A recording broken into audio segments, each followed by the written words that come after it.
Oh, let's back that up. Not angry, but go ahead. Well, that's your opinion. Sure. Thank you.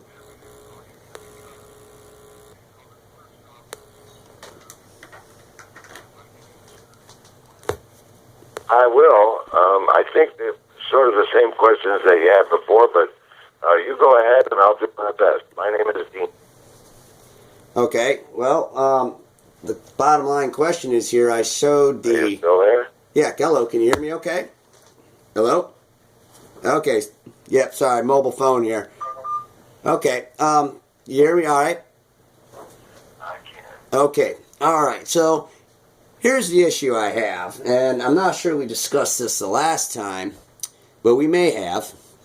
But to clear it up, I had served all the defendants with a copy of the complaint, registered, certified mail. Now that's per Rule 4E, and I served the proof of service to the clerk of courts in Toledo April 30th.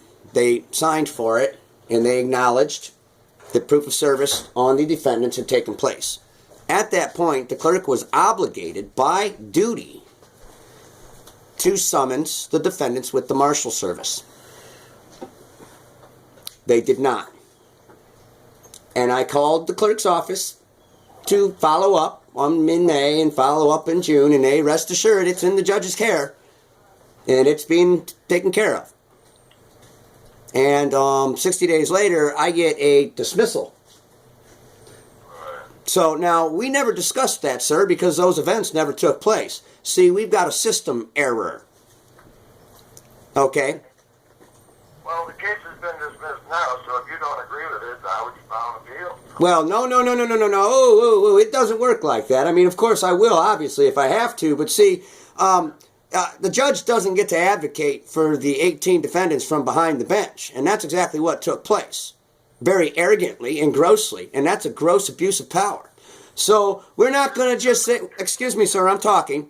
You'll get your time here in a second. Okay, we're not just going to grossly say, well, yeah, hey, sorry, Mr. Coke, that the case got dismissed, and that's just too bad your luck that the judge looked the other way. No, we're going to cite out a civil rights violation warning to everybody that this comes into contact with and has knowledge of the deliberate, gross neglect. Because as you said, sir, we spoke about this 60 days ago. Gross abuse of power. That's what you're saying to me. I got that. I mean, didn't we speak about this 60 days ago per your acknowledgement? We already talked about this, and it's still persistingly to go on before the case was dismissed. So does that mean you absolutely did nothing? You're going to have to do in writing. Well, I did. I did put it in writing, sir. April 30th. So, we don't get to just... I'm at document 12 now filed with the case. We're actually document 8, where I adjudicated the order and kicked it and told the judge, basically, you don't have that authority. This case is not dismissed by all means. I'm actually a United States private attorney general now at this point, sir. Okay. Okay. That's fine. Again, I don't know what to say to that except that the best that I can advise you without giving you legal advice is if you don't agree with a decision, a final decision in a case, you have the right to appeal. And then in your appeal, you state the reasons why, to the appeals court, why you think the dismissal is incorrect. That's all I'm saying. Oh, I understand how to file it. Okay? I don't have any understanding of it, and I can't advise you about it. Yes, sir. I understand fully how the process of appeals happens. See, what I'm talking about is enforcement of the rules right now. When you say enforcement, I don't know what you mean. Enforcement by what means, sir? Well, the enforcement of the service was shown to the clerks. I am demanding that the marshals are served with the summons to the defendants, as the rules state. So they would have no purpose in Well, oh no, sir. See, there was a writ of error filed that says I withdraw the whole leg that gave the judge the reason to dismiss. So that's all gone now. That's gone. That doesn't exist. You keep bringing up something that's not there anymore, sir. It's not gone. How do you know it's not gone? I'm looking at the docket. So are you practicing law now on behalf of the defendants, or are you... I'm practicing law, and I'll tell you what the... So then explain to me what document 8 is. If you're looking at the docket, you should be able to see document 8, right? These are things that you filed post-judgment. Hey, excuse me, sir. Whose case is this, mine or yours? I said these are things that you have filed post-judgment. Sure, I understand what I filed because it's my suit. I'm the realtor. Now, sir, let me ask you a question. See what it was, I'm telling you what I think it was. Okay, so you can verify you see document 8, correct? Yes, sir. Okay, and then you can see that there's 3 signatures on document 8 by notarized notaries, correct? That would... So what is your point, sir? Because I can't go on much further with you. I'm telling you, if I do this thing, so far as service is concerned, you think there was something wrong with the way that occurred, I would think there was something that was Oh, it's definitely going to be made a subject. I mean, even this conversation where you're willfully neglecting the duty of the office, I mean, that's grounds for dismissal. I mean, because at the end of the day, the salary for every one of you guys, the judges, the attorneys... I'm not going to sit here and be lectured. You're running a tape recorder. I just want to put that on there.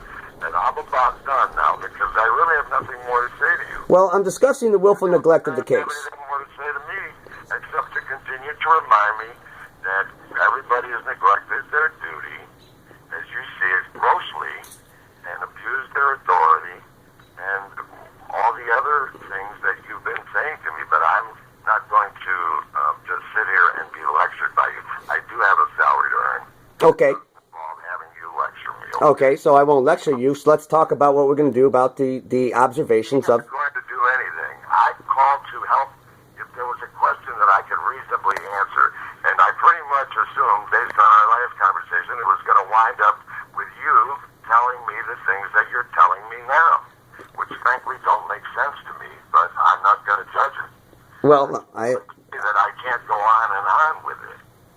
Okay, I can understand that you don't understand what you're doing, so then how can you be receiving taxpayers' money? And I'm not going to sit here and be insulted either. I understand exactly what I'm doing. Well, then, What I'm doing is not going to be lectured by you, and I said that I don't understand what you're doing, which is a different point than what I'm doing. You understand? well, I can comprehend, yes, that you do... Well, is there anything else that I can do for you today? Can you explain to me why Federal Rule 4 is not being enforced? How is that? I'm not here to give you legal advice. I'm not looking for legal advice. I'm... forced to, okay? Or the relationship between an informal pauper's case and United States Marshals, and I'm not going to try. Well, I'm asking you why the rules are not being enforced. As I'm concerned, this conversation is over because I have nothing to do with what I have already said, except that I have explained as well as I could. Well, it's an arrogant choice on your behalf. You would know from arrogant, I'm sure. I mean, your conversation, the whole conversation shows how arrogant you are. You think that because you are paid... For somebody, and perhaps they'll agree with you. Well, the American public's going to agree with me. I assure you, sir. What is your name? It's 300 million people. I'm Yes. Dean. I'm one of the American public. Yeah, no, you're a civil servant. Did you hang up, Dean? Well, there you go. There's our finest.